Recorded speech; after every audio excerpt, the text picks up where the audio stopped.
Welcome to Voice of Surya. In this video, we are going to see the provisions of appeal, revision and review as per CCCC rules 1965. Please read the full rule positions for better understanding. CCCC rules 1965 के अंतर्गत किसी employ को कोई penalty मिलता है और वो penalty से वो सेटिस्फाइड नहीं है तो वो एक रिप्रेजेंटेशन मूव कर सकते हैं नेक्स्ट अथॉरिटी को, जिसको हम अपीलेट अथॉरिटी बोलते हैं, और उस रिप्रेजेंटेशन को हम अपील बोलते हैं। ये अपील 45 डेज के अंदर भेज देना चाहिए और 45 डेज से ज्यादा टाइम हो गया तो डिले के लिए रीजंस भी उसमें इंटीमेट करना पड़ेगा और रीजंस अगर जस्टिफाइबल है तो वो अपील को एडमिट किया जा सकता है। Copy of the appeal should be sent to the appellate authority directly with a copy to the disciplinary authority. यहां पर ही हम देखेंगे कि हर कोई ऑर्डर के ऊपर अपील नहीं होता है, तो कौन से ऑर्डर्स के ऊपर अपील नहीं होता है पहले वो देखेंगे, जो कि रूल 22 में लिखे हुए हैं। तो no appeal shall lie against any order made by president. Number 2, any order of interlocutory nature or of the nature of step in aid of the final disposal of a disciplinary proceeding other than order of suspension। इस particular चीज को हम अलग से explain करेंगे next slide में। Number 3, any order or decision passed by an inquiring authority in the course of an inquiry under rule 14।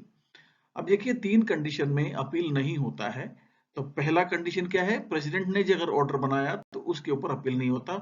Number 3 में क्या लिखा हुआ है, इंक्वायरी के दौरान यदि इंक्वायरिंग ऑफिसर कोई डिसीजन देते हैं या ऑर्डर पास करते हैं उसके ऊपर अपील नहीं होता। तो सेकंड पॉइंट जो है उसके ऊपर हम डिटेल बात करेंगे अगले स्लाइड में। रूल 22 के सेकंड पॉइंट का एलाबोरेशन हम ऐसे कर सकते हैं। Suppose there is a case where charge officer को एक डिफेंस असिस्टेंट चाहिए जो बहुत दूर रहते हैं। अगर इंक्वायरी ऑफिसर उस डिफेंस असिस्टेंट को उतना दूर से बुलाने से मना कर देते हैं तो एक रिप्रेजेंटेशन दिया जा सकता है डिसिप्लिनरी अथॉरिटी को कि मेरे को वही डिफेंस असिस्टेंट चाहिए, आप इसमें जरा इंटरवीन कर दीजिए। ऐसे कंडीशन में इंक्वायरी ऑफिसर डिसिप्लिनरी अथॉरिटी का डिसीजन के लिए वेट करेंगे एंड चार्ज ऑफिसर ने क्यों वही डिफेंस असिस्टेंट के लिए इंसिस्ट कर रहे हैं ये एक्सप्लेनेशन देखने के बाद, ये जस्टिफिकेशन देखने के बाद वो अपना फाइनल डिसीजन देंगे डिसिप्लिनरी अथॉरिटी। तो ये डिसिप्लिनरी अथॉरिटी ने जो भी डिसीजन दिया है इसके ऊपर अपील नहीं किया जा सकता क्योंकि ये खाली इंक्वायरी को आगे बढ़ने के लिए फैसिलिटेट कर रहे हैं। तो ऐसे ऑर्डर्स को स्टेप इन एड नेचर बोलते हैं और इसके ऊपर कोई अपील नहीं हो सकता। रूल 23 में लिखा गया है कि कौन कौन से ऑर्डर्स के ऊपर अपील किया जा सकता है। नंबर 1, सस्पेंशन का ऑर्डर पास हुआ है और 3 महीने के अंदर चार्जशीट भी अगर नहीं दिया और ये भी नहीं बताया कि किस लिए उनको सस्पेंड किया गया है, उस ऑर्डर के ऊपर भी वो अपील कर सकते हैं। या फिर कोई भी पेनाल्टी लगा दिया या पेनाल्टी को बढ़ाया गया है तो तब भी हम अपील कर सकते हैं। या फिर कोई भी टाइप का फाइनेंशियल लॉस अगर चार्ज ऑफिसर को होता है after the inquiry is over तो वैसे ऑर्डर्स के ऊपर अपील किया जा सकता है।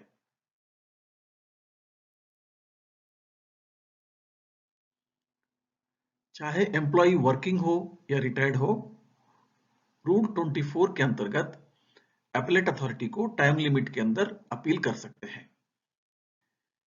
यदि कोई कॉमन प्रोसीडिंग हुआ रूल 18 के अंतर्गत और उसके बाद पेनल्टी ऑर्डर दिया है तो वो पेनल्टी ऑर्डर के ऊपर अपील जो है डिसिप्लिनरी अथॉरिटी के ऊपर का ऑफिसर जो भी है उनको अपील देना है। बहुत सारे केसेस में स्पेसिफिकली बताया गया है कि इस पर्टिकुलर केस में प्रेसिडेंट ही अपीलेट अथॉरिटी है। कभी कभी ऐसा भी होता है जिसने अपील किया वही बाद में प्रमोशन होने के बाद वही अपीलेट अथॉरिटी बन जाते हैं। यदि ऐसा कुछ rarest of the rare case में ऐसा होता है तो अपील जो है उसके नेक्स्ट हायर अथॉरिटी को देना पड़ता है। और यदि कोई भी गवर्नमेंट सर्वेंट अगर अपने एसोसिएशन के ऑफिस बेरर होने के नाते या फेडरेशन यूनियन के मेंबर होने के नाते कुछ जॉइंट कंसल्टेटिव मिशनरी के अंतर्गत काम करते करते कुछ मिसकंडक्ट हो गया और उसके ऊपर उसको पेनल्टी मिल गया तो वो अपील जो है सिर्फ प्रेसिडेंट को ही कर सकते हैं।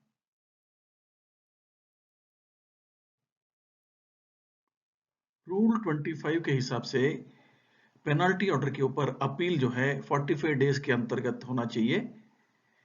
अगर कोई जस्टिफाइबल रीजंस है तो 45 डेज के बाद भी अपील को एंटरटेन किया जा सकता है। तो रूल 26 कहता है कि अपील जो है एपेलेट अथॉरिटी को लिखना चाहिए और कॉपी जो है जिन्होंने ऑर्डर पास किया है यानी कि डिसिप्लिनरी अथॉरिटी उनको कॉपी देना चाहिए, और वो कॉपी मिलने के बाद जिन्होंने ऑर्डर पास किया यानी कि डिसिप्लिनरी अथॉरिटी उसको अपीलेट अथॉरिटी को फॉरवर्ड करेंगे with its comments and relevant records एक डिसीजन लेने के लिए।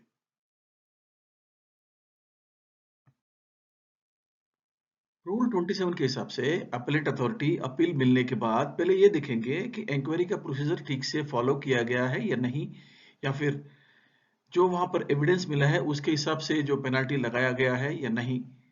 ये सब देखते हुए अपीलेट अथॉरिटी ये डिसाइड करेंगे कि पेनल्टी को सेम रहने देना है या बिल्कुल खारिज कर देना है, या बढ़ाना है या कम करना है, या फिर किसी भी स्टेज से दोबारा इंक्वायरी करने के लिए केस को वापस भेजना है। अगर किसी भी कारण के लिए पेनल्टी को बढ़ाना पड़ गया तो गवर्नमेंट सर्वेंट को दोबारा एक बार रिप्रेजेंटेशन देने के लिए मौका देते हैं। रूल 28 में बोला गया है कि जो भी डिसीजन अपीलेट अथॉरिटी ने लिया है उसको इमीडिएटली इंप्लीमेंटेशन करना चाहिए।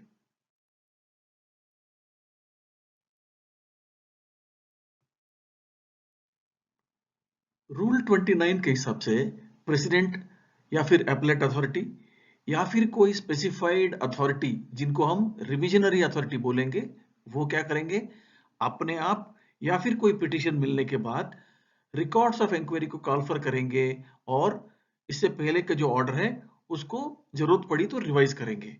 लेकिन ये तभी होता है जब कोई अपील प्रिफर नहीं किया जाता है या फिर अलाउ नहीं किया जाता है, तो ये टाइम लिमिट होने के बाद ही रिवीजन हो जाता है।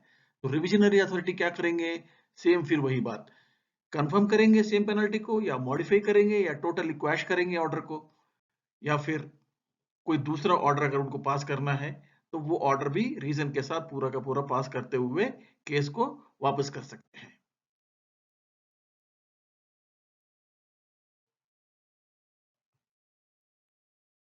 रूल 29 ए के हिसाब से एक केस को पूरी तरह पलट देने लायक कोई नया एविडेंस सामने आ जाता है, तब प्रेसिडेंट अपने आप या फिर कोई पिटीशन मिलने के बाद केस को रिव्यू कर सकते हैं।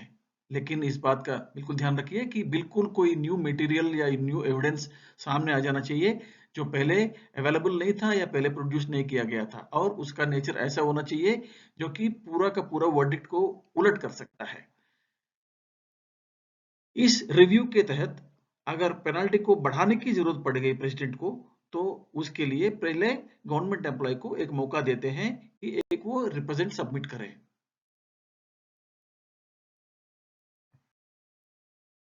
अपील जो है पेनल्टी ऑर्डर मिलने के 45 डेज के अंदर स्पेसिफाइड अपीलेट अथॉरिटी को मिल जाना चाहिए। अगर जस्टिफाइबल रीजंस है तो डिले कंडोन भी किया जा सकता है। रिवीजन करेंगे प्रेसिडेंट या फिर कोई डेजिग्नेटेड अथॉरिटी जिसमें अपीलेट अथॉरिटी भी इंक्लूडेड है।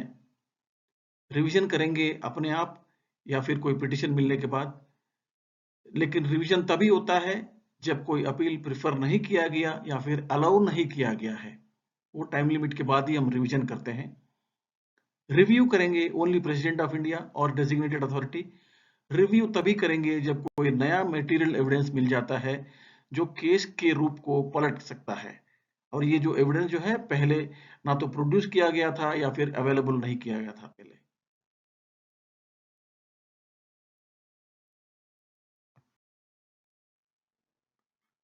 So friends, now you have seen the provisions of appeal, revision and review as per CCSCC rules 1965. Please subscribe to the channel and share this video with your colleagues who may need this information. आपका थोड़ा सा effort किसी और के लिए important हो सकता है।